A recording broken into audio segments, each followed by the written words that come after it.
great.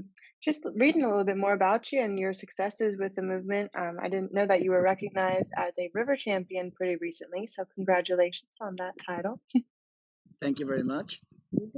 I do recognize that that was something that another former activist had kind of qualified you for. How did that notion go? Yeah, it was through the Great American Rivers Association, and they have a installation in their program where somebody who works in the environment can be recognized by I guess you would say co-activist, and she got a hold of these people. These people looked into the work that I did, and before you knew it, I got this prestigious award, and I was kind of beside myself because there's so many other people that deserve it more than me, is the way I look at it. But so be it. I was recognized as a river champion, and here I am today. I love it. Was that something, one of the first honorable mention, awards that you received, It was other than a just recognition in the news and whatnot? Yeah, I mean, it was a pretty nice award considering it's from such a prestigious organization. The Great American Rivers Association is based out of D.C. and highly recognizable. So, yeah, it was quite an honor to have it. And, you know, it goes hand in hand with the recognition from the general public and people that work in the field of ecology and water quality. So, just because I got an award from a prestigious organization doesn't undermine one bit the thanks I get pretty much on a daily basis from regular folks. Mhm, for sure. No, it's always an honor to just really feel like you're making a move out there, and I guess being highlighted nonetheless. Yeah, that's something, when I crossed paths with you years ago, during my own the social movement class it was, if you recall, with Amanda Park. And it was really just inspiring to again connect with people who had that same passion for wanting to protect and really educate the masses on why we should care and kind of what's going on behind the scenes. So maybe you could share a little bit more about kind of what's happened in the past 5 8 years since we've last connected, and what if there's been any progressive movements as far as some solutions that have been implemented, or really what's the status of this clean water movement itself. Well, yeah, I can recall, when I first met you, I was, honored to give a speech in front of your class at FCCU University there in Fort Myers. And, at that time, I was looking to inspire the students, including yourself, to create a movement within the campus itself, which you guys did. And I'm very proud of you for that. What has happened, since then? Oh, God, a whole bunch of stuff.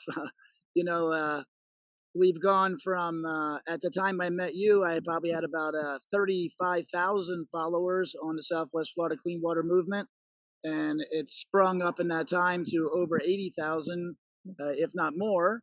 And we continue to lobby in DC. So I've been to DC 5 times total now since seeing you back when you were in college, and lobby for clean water with our federal, representatives, and have been to the state capitol about 9 times now since then to lobby our state legislators for clean water. And it's all based around Lake Okeechobee releases, of course, that are devastating to our geographical area in Southwest Florida. Right. So what was that experience like, going up to the Capitol and speaking, to the ones who are kind of the leaders in position to really make this, the Well, occurrence real? it's a great question because it's exhilarating, of course. I'd be a liar to say it's not exhilarating to go to the Capitol and speak to the people in charge of this country.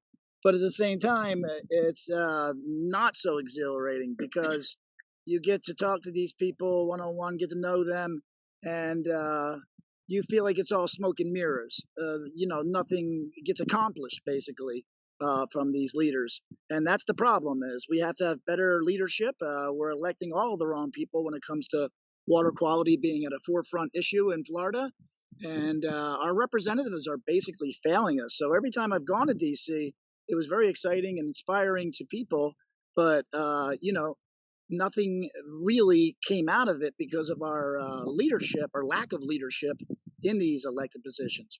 Mhm.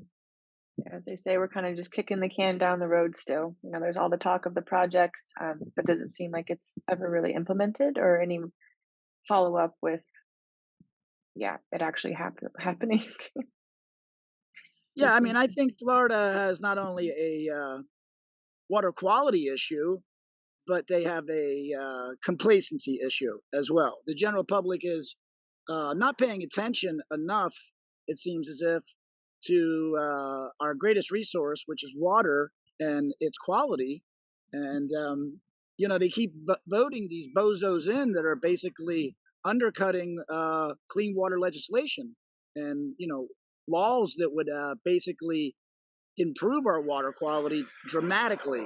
So it's very obvious to me, and most people now are privy to it, that our elected officials are not, beholden to the constituents, which are us. They're beholden to the special interests who are polluting our waters. right. Yeah, and that was kind of my introduction to it all. Was in college, a course called Florida Water Wars, and that was exactly it. Who are the stakeholders? Who's to blame or point the fingers to? Who's responsible? But nonetheless, we're the ones up front. Having we're wanting to go to the beach and maybe still being affected by those issues. So that makes me want to jump kind of backwards in a sense. And for anyone who's not listening, I'm sorry, for anyone who is listening who's not from Florida and maybe doesn't understand the complexity of this, could you kind of give us a rundown of kind of the water mismanagement problems that we do have Sure. presently? I mean, there's a host of, water mismanagement problems. A lot of people, including myself, started out pointing the finger at Lake Okeechobee and, special uh, interest corporations like U.S. Sugar who back pump their chemicals into the lake, which comes down the Caloosahatchee River and decimates not only the quality of the river, but right into the Gulf of Mexico and destroying our water quality on top of our number one driving financial engine, which is tourism. But there's more contributing factors to that. There's, you know, age infrastructure like septic tanks, all the way down to people who use fertilizer on their yard and think that they can move to Florida and have green grass like they were still in Ohio or something like that. All of this runoff, um, again, uh, instead of pointing the finger, we should be pointing the finger right back at ourselves because we too are a part of the problem. So many factors need to change when it comes to the enhancement of our water quality that human beings are certainly a part of the problem. And what I found is it's much easier to blame a boogeyman than actually make the change yourself. So that's what we Mhm, need is people to step up and make the change themselves. for sure.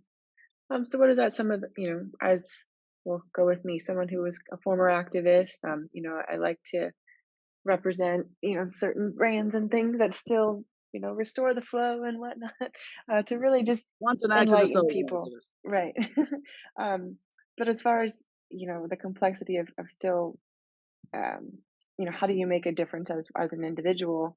That seems kind of overwhelming to some, but it really can, from as small as maybe not consuming as much sugar. Does that sound silly to kind of Well, like no, it's not being silly part at of the all. Like, solution? I mean, you start with small things. Like I have a line I like to say is, if you're not a part of the solution, then you're a part of the problem. So, again, we can point the finger at U.S. Sugar, and not contributing to sugar is a huge thing. Could you imagine if the whole state of Florida stopped using sugar products? Um, that would basically be a big blow to sugar. And, you know, that's just the beginning. What we really need is for people to get educated on what U.S. Sugar is doing when it comes to polluting our waterways, and get some the politicians in there that are not taking kickbacks, the huge kickbacks, as a matter of fact, from U.S. Sugar and places like Mosaic, which are just as bad, if not worse. So again, it goes back to how do you boycott, how do you protest these places and these positions that are polluting our water? You have to start with not only blaming them and protesting against them, but you have to get to the ballot box and vote for clean water candidates that are not going to take money from these corporations that are going to pollute our waters for greed in the name of sugar and phosphate mining. It's ridiculous, and it should be something more important water is life, so to speak, not phosphate mining or sugar. Yeah. Now, when it comes to our drinking water, maybe some people were attracted to the title of this podcast because it's, oh, clean water. Maybe it's like drinking water, but this is full circle of, what we're drinking, what we're surrounded by, how our water's really moved and managed and, cleaned through the process of it all. But, as more people grow and move to the state, of course, do you find that overpopulation is going to become a growing issue here? Or, what are we bound to face as we continue to evolve here? Yeah, what was the stat a couple of years ago? I heard 1,000 people move to Florida per day. Um, it's a problem, okay? Mm. Because the state is refusing to upgrade the infrastructure. So you're basically having a governor say, hey, come on, move to Florida and everything else. But at the same time, they're not doing a thing to upgrade the infrastructure for, stormwater. The pipes basically are corroded and eroded. And, it's overpopulation is definitely a part of the problem, but if you're going to have this many people here in Florida, you certainly need to spend some money to upgrade the infrastructure. I mean, I Right. give you an example. Like when cyanobacteria comes down the river from the lake, and cyanobacteria is a really harmful agent. The plant actually shuts down in Olga, Florida, because it cannot handle the cyanobacteria, and it travels right through into our water supply, such as drinking and bathing. And people need to become educated about this because it's not very well known. Yeah. So with that cyanobacteria, I did come across one of your posts of maybe a friend of yours or nonetheless a victim of this water quality. He lost a leg, or what's the story Well, behind that? that was actually flesh-eating disease. So Hmm. Vibrio vulnificus is the actual scientific term. His name is Zach Motel. He's from Fort Myers Beach, Florida, my hometown. And he was basically just anonymously walking down the beach in ankle high water and contracted flesh-eating disease. And within 12 hours, he had his leg completely sawed off and removed. And, this goes with no warning signs, no information from our local government when they know this kind of element or elements are in the water. And, that's lack of leadership once again when they're not putting out information to warn people when there's something in the water that could possibly take off your leg or even kill you. Flesh eating disease is nothing to mess around with. And, Right. we have the proper people in place to test these waters. As a matter of fact, at the place where Zach Motel contracted flesh eating disease, they have a natural resource director that, tests the water. So they were privy to the information that flesh eating disease was there. And poor Zach, unaware, walking down the beach just like any of us would at sunset, the very next morning was in the hospital and had his leg cut off. Mm. That was terrible. To your awareness, though, did he have any open wounds? Like maybe that was definitely a Right. Yeah. factor. Like, Yeah. a small cut. This could happen to just about anybody. Like, the women go to the beach and, bikini wax, because you're wearing a bikini. And just that teeny bit of, action there can make you fall victim to flesh eating disease. Mm. Very So wild. any small open wound, you're subject to flesh-eating disease in our waterways. Lee County, Florida, leads the state in flesh-eating disease for the last 5 years running. And again, back to lack of leadership. Why would they not tell people? Oh, because it's 100% tourism industry, and it's kind of like Jaws the movie, lack of a better metaphor. They want your money. And if they start telling people that flesh-eating disease and cyanobacteria and cyanotoxins and brevetoxins exist in these waters, then they're going to lose tourism. So, it's kind of like Jaws the movie. What's your involvement presently? What's your most recent? Now, presently, I've been laying low. Hmm. You know, quite a number of years ago, I had, you know, well, I won't say who it was, but somebody was hired to put a smear campaign on me and run it through a news agency. And with it came a whole lot of backlash, and corporations, state officials, uh, corporate goons and such like that were out to take my head off, and I basically was laying low and more than taking a break, pretty much just keeping my mouth shut for quite a while. But then I realized, the only thing to fear is fear itself. Like, the only reason they were trying to shut me up is because I was telling the truth. And you know, after a little bit of time to reflect upon it all, I figured, hey, why not come back stronger? Because there's nothing to be ashamed about when you're telling the truth. And I get messages every day by people telling me, thank you for educating, thank you for being aware, and thank you for making me aware. Uh, to touch so many people's lives when it comes to basic information, that's the goal. And, there's nothing to fear when it comes to these intimidators and haters and, you know, people who want to threaten you for speaking the truth. So there ain't nothing like a comeback trail, and that's what I'm on now. There you go. Keep on rising. Yeah, that's sad to hear, but I kind of could understand, kind of feeling like there, it's very complicated. The contradiction of, oh, the government's for the people, we're here to help, but not so much when you really get down to the nitty gritty of, they really do want to support these types of movements, and support the people that are behind it, of course. But I experienced something similar when I was doing the rally at the university, where the newscast showed up and totally just kind of skewed the narrative of what my intention of for the rally was in general.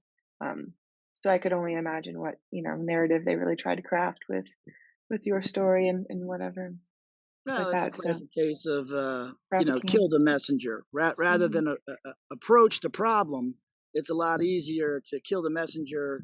Their mentality is so feeble that they figure if they can shut people up, the problem goes away. That's ridiculous. And feed them information through the other, the tube of their 5-minute segment of the news channel, I guess. Yeah, That's and the in truth. this world and this culture of fake news, it's really thriving. So these people are educated and they're committed to the cause. So that's where you want to go for your information is, uh, you know, the clean water movement, Southwest Florida clean water movement for one, the Calusa water keepers for two. These people are telling the truth and they're not afraid to. And that's where you want to get your information. You start clicking on the news, you're going to get all kinds of skewed stories and information that's pretty much backwards. Hmm. And what's the reasoning for that? The way I look at it is because, particularly where we live in Florida, in coastal communities, and water is our number one resource here in Florida. I look at the news, lying basically because they're in fear of losing the tourism, which is basically ridiculous because they're shooting themselves in the foot. If they think that people don't have minds of their own to, go to the beach and see dead fish or, see cyanobacteria where the water is green, they can make up their minds themselves without the news telling them everything's hunky dory and just fine. So, skirting the problem and lying about the problem to the public has reached its heyday, and people have caught on to that, and pretty much nobody's trusting the news when it comes to water quality these days. Yeah, I know I don't go to it for a trusty source. That's for sure.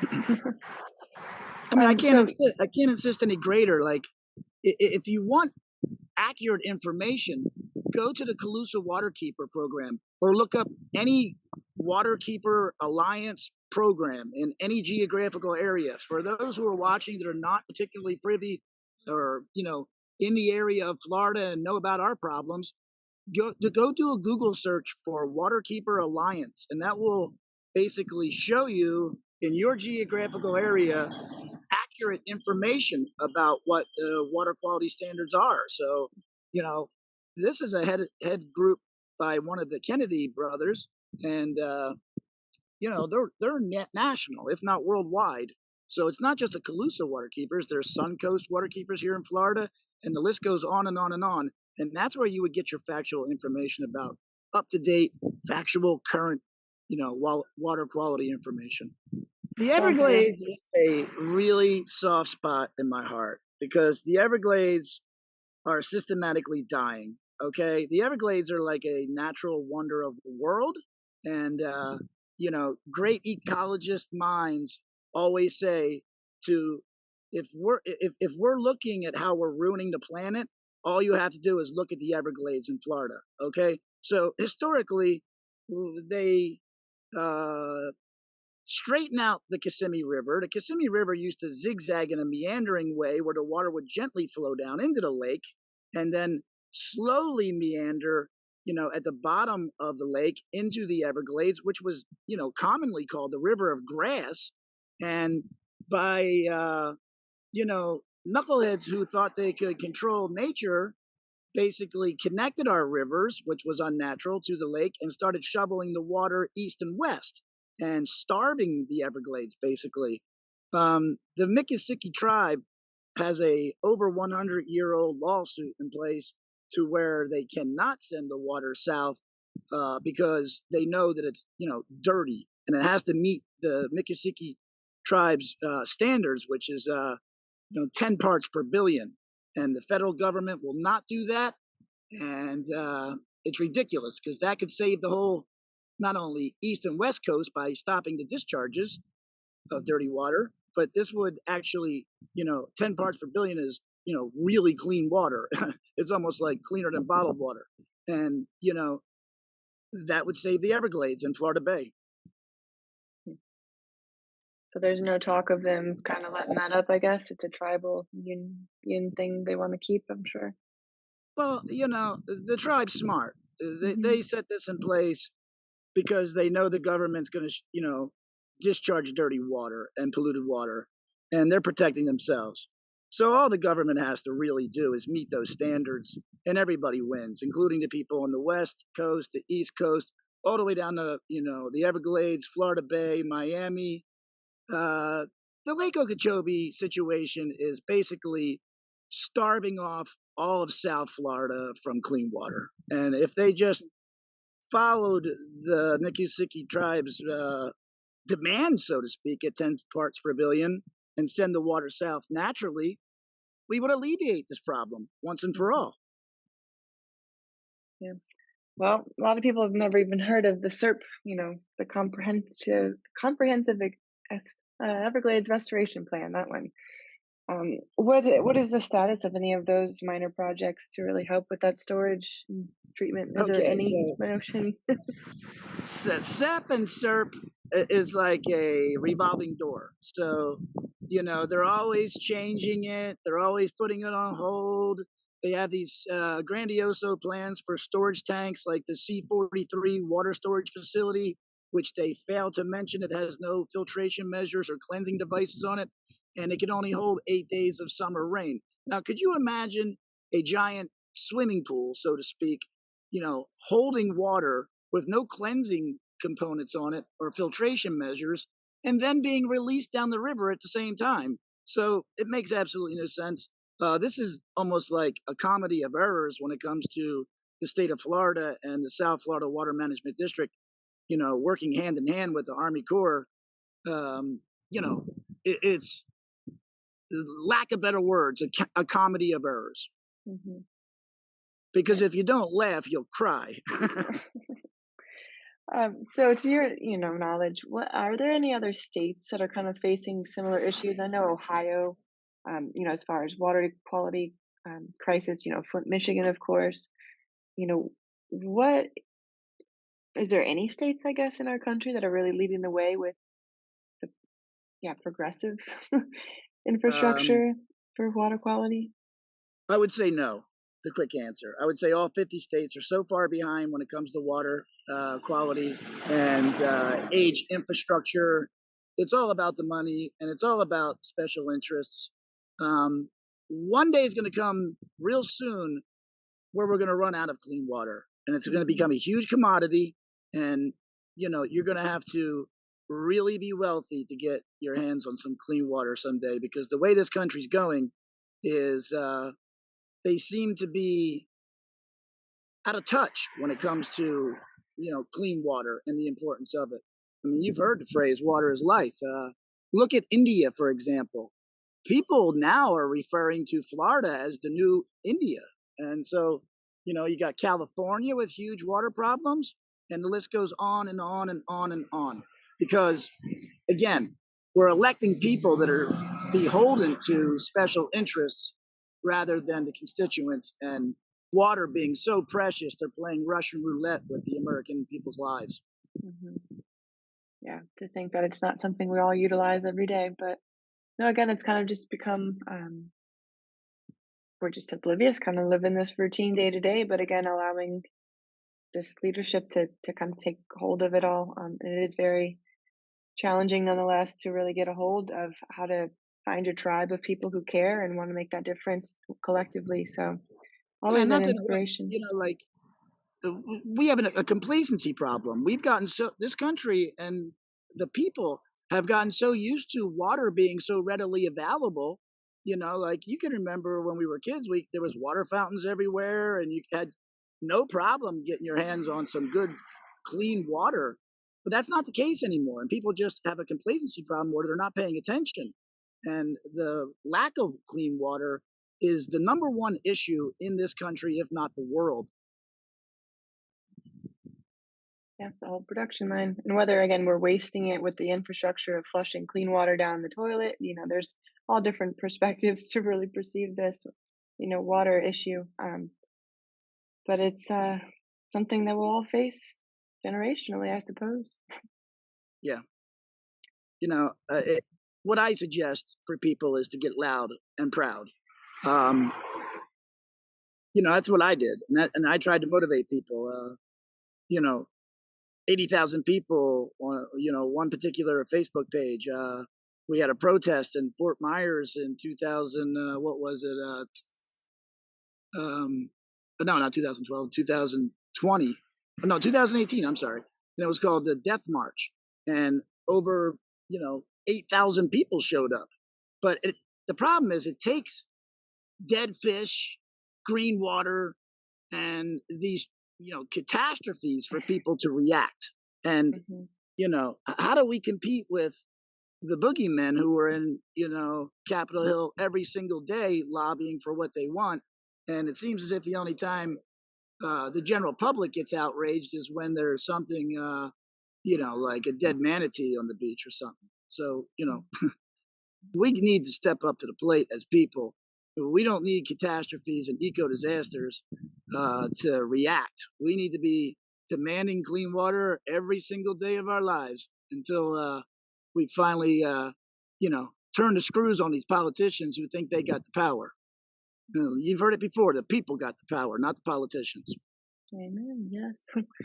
And it's really just coming to that common ground of understanding the issue again, and doing your best as individuals to, yeah, educate neighbors, be involved with the river keepers, follow up with coalitions, help with clean water, beach cleanups, anything of that nature.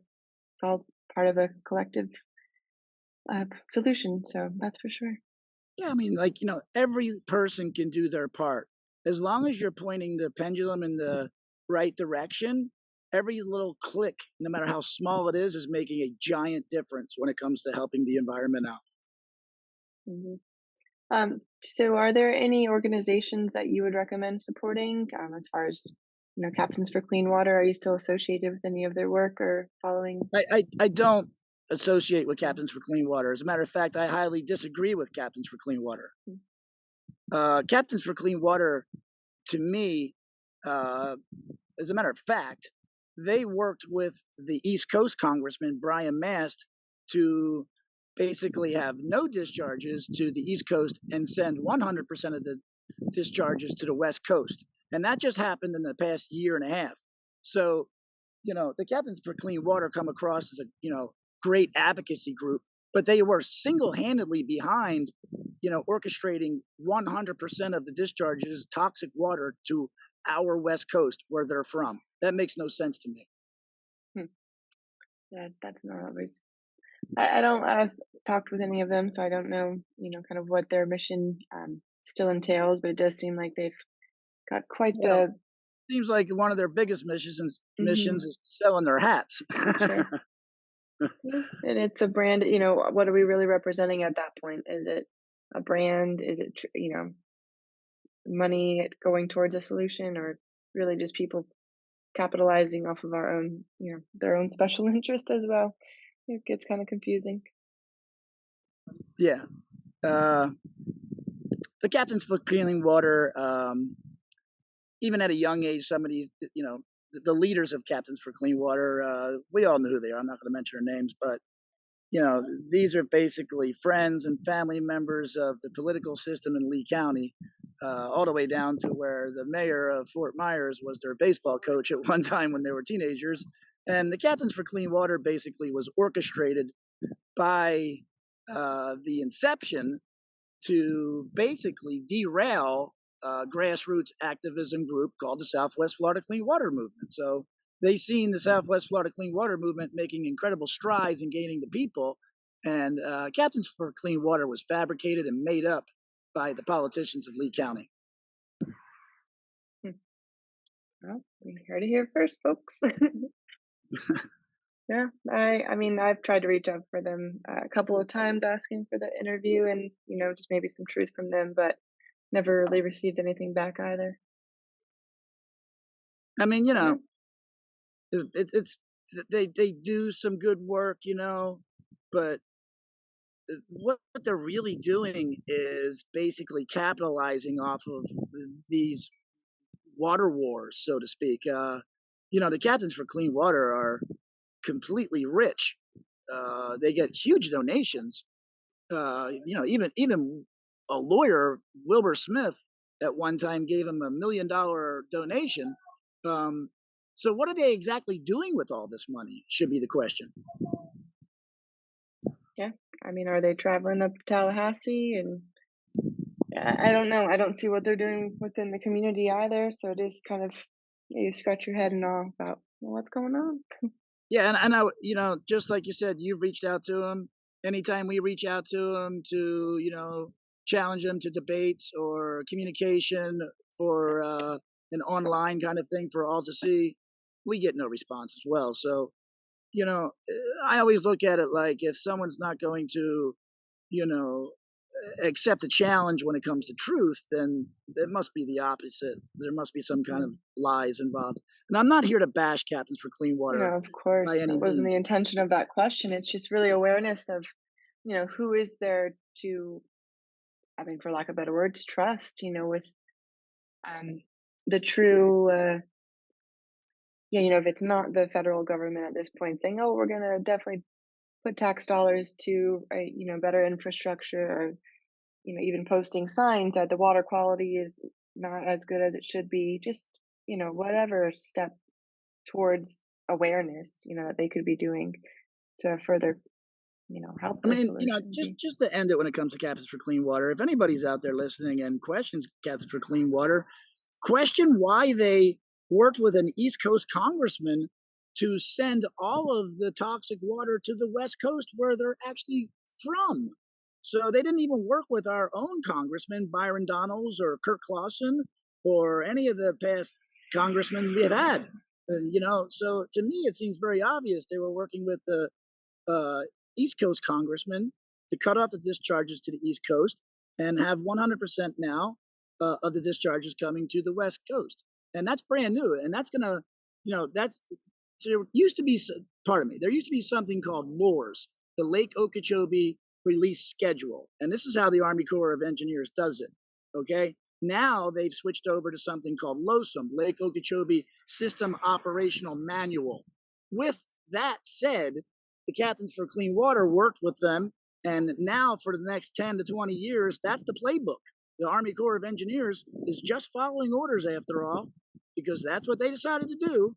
And, you know, they worked with the East Coast Congressman, Brian Mast. The East Coast, St. Lucie River is to get zero discharges as a result. And here we are on the West Coast, where the Captains for Clean Water worked with the, East Coast Congressman Brian Mast and delivered us 10 to 20 more years of dirty water at 100%. That is just wrong. And if you're going to look into anything about the Captains for Clean Water, look into that fact alone. Hmm. I would love to. Right. So I know I have a tendency to just kind of go backwards and forwards with these conversations, but I never really got to know. really more about you personally and your kind of, childhood involvement with Florida. Are you from here? What's your real No, connection with Florida? well, I'm actually from, Philadelphia, believe it or not. I got here in Florida, as a very young teenager. Immediately moved to Fort Myers Beach. And, at like 15 years old, I was starting to work on the beach doing cabanas and parasail and jet skis and all that. And, through it, I had noticed the water was starting to change color, to say the least. And from that point on, from about 20 years old, I got involved with water quality with some, great eco minds there, like Joanne Semmer and a good friend of mine who passed away in a horrible fire named Joanne Finney, and worked my way all the way up to, people like Amanda Park, who you know very well, as a professor at FGCU, and started to associate myself with people like John Casani and Ray Judah. And before I knew it, I was being asked to give speeches and such like that. And my childhood and my upbringing uh, was, a beach person's life. And when I turned into my 20s, you know, I basically got addicted to water quality, and the rest was history. So, you know, when people were at the bars drinking and having a good time, you know, I was studying up on water quality, and I used to run a catchy phrase that, you know, back then when I was a little younger, my mission was to make water quality as popular as football. So, people crowd around on Sunday at bars to watch football. And, I would go to the same venues and talk about water quality and talk about being a misfit. I wasn't really accepted very well. Definitely a little black sheep stirring up the pot, huh? Well, yeah, that's what they say about me. That's what we like to do. So when did you discover that you kind of had more or less a passion for this? It does seem like, I guess the connection with growing up on it and seeing that it was changing. Was it something that you wanted to preserve for future generations? Was that kind of it, or you wanted to, Yeah, enjoy it for that's yourself? exactly right. It wasn't even like passion would be the wrong word. It was more of a immediate urgency. I too have a child, but even before she was born, I thought to myself, this is all wrong for future generations, and I need to do something. So, I started by protesting by myself on the Matanzas Pass Bridge for 30 days straight, and then I went 60 days more. So then I went up to 90 straight days after that. And I was up on this bridge holding signs trying to make people aware of the toxic water below. And I was up there for about a half a year straight. And, again, this wasn't a passion type thing. This was I had to do something because nobody else was doing something. And by me getting up there on that bridge, it started to invigorate and enlighten other people. And before I knew it, we had many people joining us on these bridges. And, hence the birth of the Southwest Florida Clean Water Movement. And before you knew it, what started out as one person protesting on a bridge ended up being over 80,000 people following and being members of our group. And we're proud to still be around. We may have taken some blows, but we're used to that because we're used to, trying to kill the messenger. If they're trying to kill the messenger, let me tell you, you're doing something right out there. Yeah. Yeah, that's why, I like to think I have to be careful with this podcast and how much truth I share with it, but there's nothing to hold back at this point because I do feel like it's got to be filtered through eventually. You can't. Yeah, I They mean, say you can't have the truth, the moon, and the sun for too long. Something of that sort. right, right. And what is anything better on the planet than telling the truth? I sleep well at night by telling the truth. Mhm. I don't feel bad about, telling the truth about water quality. I've been made to try to feel bad. I mean, I've been called a tourism killer when I work in tourism. I've had people tell me that, hey, by you protesting on the bridge, I lost $80,000 this past year. I said, you had that confused with dirty water to probably had you lose that much money. I've got nothing to do with the creation of dirty water. I'm trying to become a vessel of the solution for, dirty water. And, again, this jeopardizes our, trillion, billion dollar tourism industry in these coastal communities that are getting hammered by dirty water. And this isn't just Fort Myers Beach, Florida. This is all over the place. Sarasota, Venice, Inglewood, East Coast. It's just a mess. They've completely disregarded water quality, and you know, people come to Florida for the beaches and clean water. People don't come to Florida to visit U.S. sugar or a phosphate mine. Not so much. Yeah, you did mention that mosaic. Is that something that's happening throughout Southwest Florida as well, or is that targeted to a specific region? Yeah, that's coming right out of mosaics up there in like the Arcadia area. Okay, I thought so. Right where I'm at here in the Peace River. And what's so dangerous about mosaic is they're releasing radioactive water and uranium into these rivers, like the Mayaca River and the Peace River, and completely decimating these once pristine rivers. And not only that, but jeopardizing human health to the highest degree. Hmm. And I they're a believe it. Fortune 500 company, and boy, they are one scary, scary group of people to mess with. Let me tell you. Mm. And again, I mean, where's the regulation behind, who's to, there's no fines, there's no regulatory body to really tell them no. Right. And God forbid you go up against Mosaic. Hats off to the folks that really, spend their lives. Like a good friend of mine, her name's Luella Phillips. She lives right there in Arcadia. She has no fear. She takes on Mosaic, and this is a Fortune 500 company that would basically, I hate to say it, put you out of your misery if they really wanted to. And hats off to people who have no fear to take on such corporate giants like that are decimating and polluting our waters to the highest degree. Could you imagine uranium and radiation in your water and your drinking supply? It's terrible, and it's Right. commonplace because everything flows downhill, right? Hmm. So what they're getting, we're going to eventually get them, further south, Florida. So when it comes to that, what does the Clean Water Act mean to any of us at that point? Right. Well, the Like, Clean does it? Water Act is put in place to stop these kind of violations. Problem is, again, back to our elected officials, they've been paid off to overlook the Clean Water Act. And, we need lawyers to step up and get the wording right when it comes to lawsuits and sue the pants off these people. And, 'cause it's all about money to them. So, and I'm not talking about chump change. I'm talking about, really throw the book at them for polluting our waters. And, so we need good environmental lawyers. We need good language in these lawsuits. There's been so many lawsuits that we've lost because of lack of proper language. That seems silly, but in a legal field, you got to have exactly your wording right, the language, because the loopholes will be created by these polluters and they'll be able to get around these certain laws. Hmm. Exactly. It's a true Florida, a water war, I guess, on all ends, because it is, just such a highly valuable, crucial, everyday use resource that we're just, again, blind to. Flushing toilets, making coffee, brushing teeth, etc.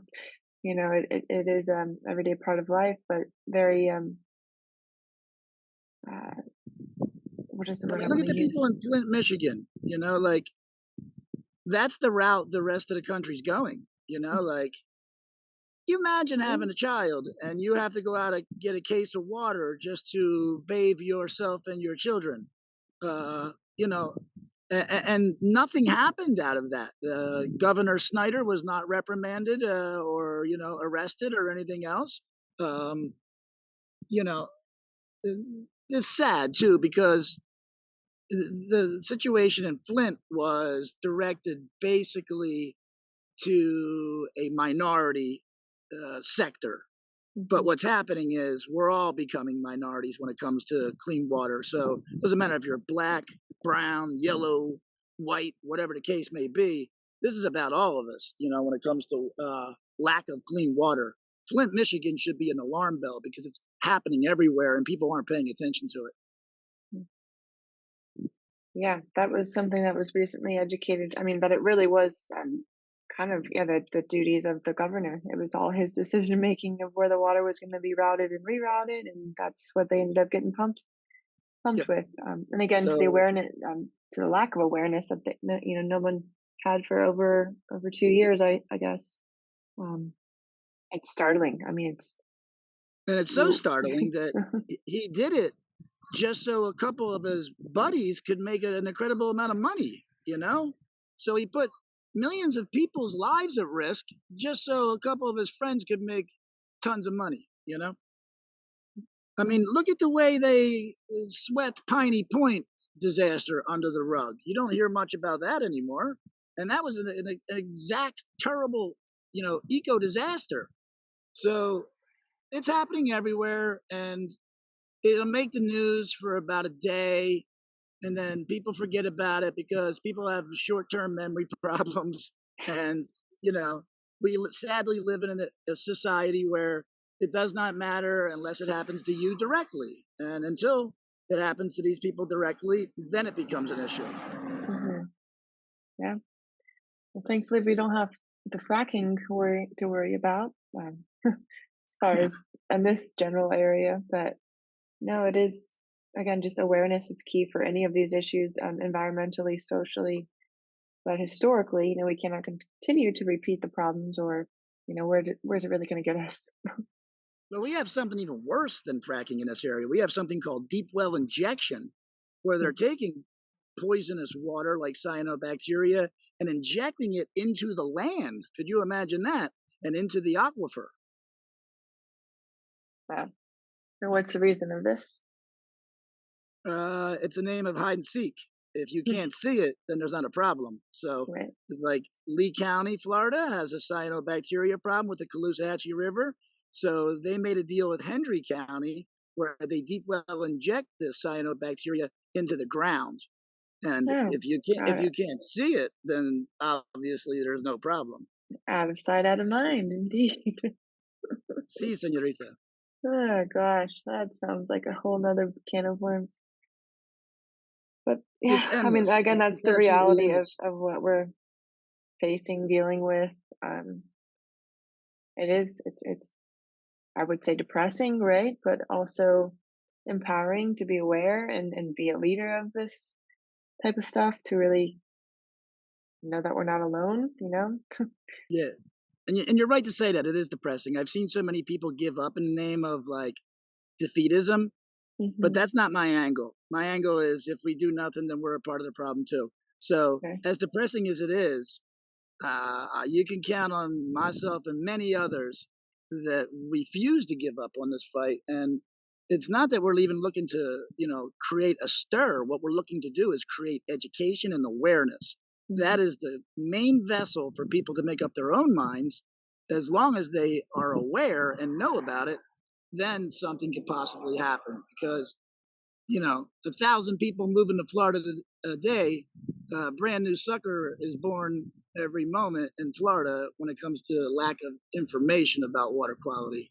So Hmm. people move here with the idea that, hey, I'm going to paradise.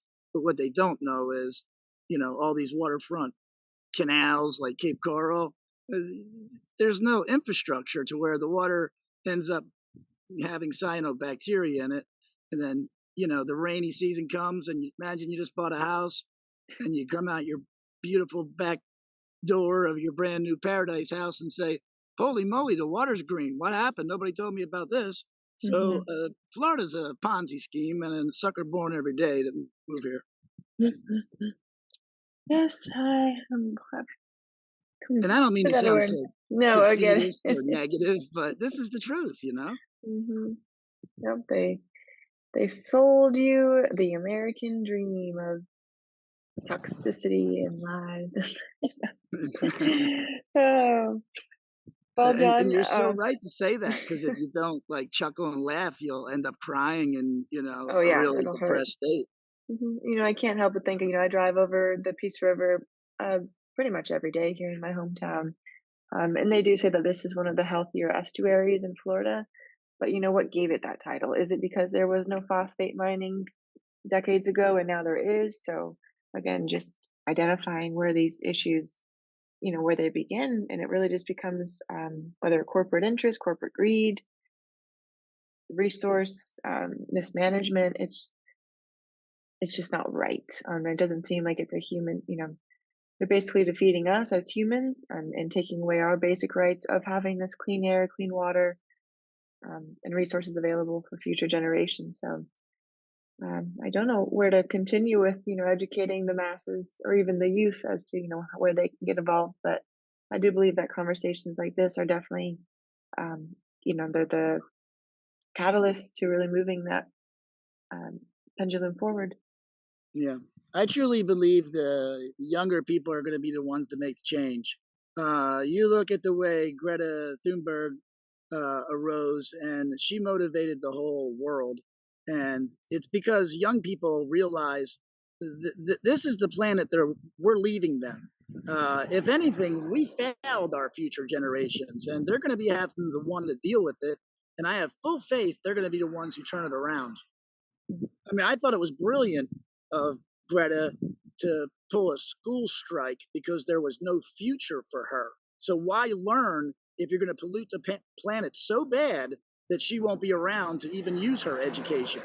So it motivated not only the young people, but certainly it motivated me. And hats off to people like Greta, because I truly believe the younger generation is going to save the day one day. I agree. And I like to, my younger nephews, I always look at them like, what are we going to do together to help this? But, really just all becomes awareness. Maybe they don't understand the complexity themselves, but just being that little nugget of wisdom to share a little bit of, insight to what's going on will definitely help. And like, it's such a complex issue to learn too. So, Hmm. you know, it takes years to really understand what's happening here with lack of water quality, as a better term, because they keep changing it. They keep mixing it up on you. So they'll tell you one thing, and the next month they'll turn their back on it, do something else, or change some law, or change some guidelines without anybody looking. So you're always having to relearn. I mean, as much as I have learned over the years of 20 years, there's not a day that goes by that I don't learn something new, and I'm blown away by deregulation and such like that. Yeah, that was the first to my what you showed about the acronym of how this water is managed through the lake, the Loris and Lotus, or not Lotus, Losum. Losum, yeah. So this is just their operating manual of how they want the water to go according to their needs, basically. Right. So you can imagine, like, people spent their good portion of their lives that were into water quality learning about LORS, which is the Lake Okeechobee Release Schedule. And then they change it out of nowhere to LOSUM, Lake Okeechobee System Operation Manual. They call it the manual for short, ironically. And now you have to spend years to try to understand this new system, you know? Hmm. So it is daunting. I don't want to Right. discourage people, because if a lame brain like me can understand it, so can just about anybody else. Put the effort in and you'll get results. For sure. No, it is.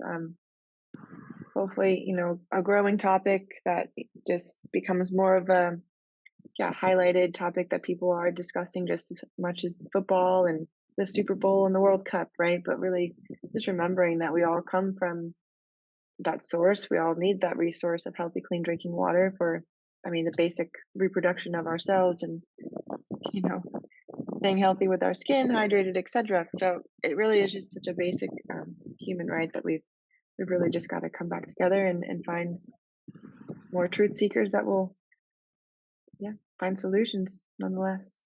And I'll give you an example of the ups and downs of being an activist for clean water. During the last presidential election cycle, in 1 week's time, I was asked to open up and give a speech and introduce Green Party candidate Jill Stein. 2 days later, I was in Port St. Lucie, where I was on stage and met Hillary Clinton and spoke about clean water. And 2 days later, then President to be Donald Trump was in town in Lee County, and even before he spoke, I got kicked out for being a potential, clean water activist who might have caused a scene. So, the ups and downs of this are just incredible. It really told me something that when I got kicked out of the Donald Trump rally before it even started, that it showed me how in fear these politicians are. They don't want anybody asking a question about water quality, in that kind of a setting. So rather remove me, which they put on the news and everything else and made themselves look bad. And, it diminishes the whole idea of, you know, being truthful. Could you Mhm. imagine you're just sitting there innocently, hoping to hear something that Donald Trump would say, maybe about Lake Okeechobee, and you're kicked out of the arena because of the threat that you might ask a question about water quality? That's Mhm. ridiculous. Yeah, it is. And again, these are these we're yeah, giving them the alcohol yeah, the attention to really the votes even, to run the place. And it's very confusing because yeah, a true leader would be able to accept those questions and have no shame in answering them honestly and truthfully. But yeah, Correct. unfortunately we don't see those leaders in our presence. Well, that's why we need people like you to run for office. Oh, I would love to, absolutely love to one day. But again, I have to further educate myself and not be intimidated by the process. And yeah, just get the right people to support along the way. Yeah, I How mean, it all happens. I support people, from the younger generation. There was this young lady named Rachel Brown. I don't know if you know who she is, but she ran for, a district seat against a guy named Ray Rodriguez, and they call him Sugar Ray, because he's so in bed with U.S. Sugar. But could you imagine the guts from this 20-some-year-old girl to take on these giants? And yeah, she lost, no question about it. But hats off to her for having the Mhm. guts to get out there and run. That's what we need is more young people to challenge these people. What the politicians and what the system's afraid of is a well-informed, well-educated, and completely aware populace. That's the last thing they want. That's not in their best interest at all. Yeah, yeah, that's an asset to break down the system for sure. Yeah, I actually had the pleasure of interviewing Rachel as well, so that was a pretty inspiring movement for her to watch her, evolve through that. But definitely felt the intimidation by her counterparts, and the resiliency that you have to just keep fighting. Right. And I understand we're all not cut from the same cloth, when it comes to resiliency and able to take a, you know, metaphorical bat over the head.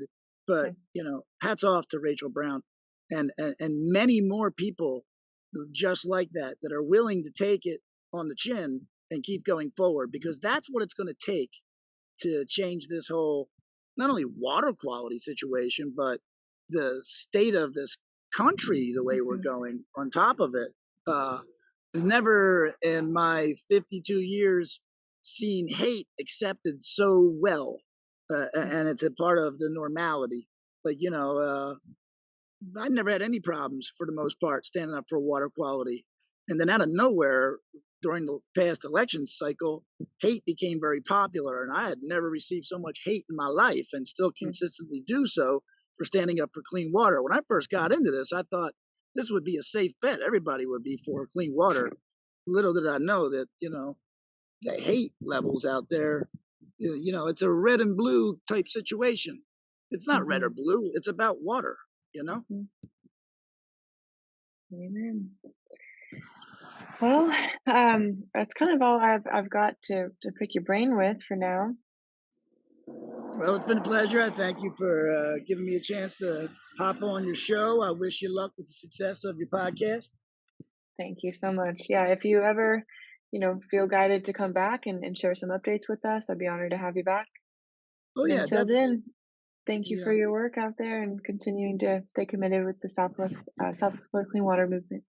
yeah. And for anybody who, one last thing I might say, for anybody who thinks this doesn't really pertain to them, think about your children, think about your grandchildren, think about your, you know, grandchildren's grandchildren's in the future. It does pertain to you. Hmm. So hop on board, do something, get involved in clean water, and, you'll sleep well at night by doing so. Yeah, you'll Thanks so definitely much for feel having me, like you're Britt. part of it. Likewise. We'll talk to you later. Take it easy and all the best to you. Yep. Peace out. See ya.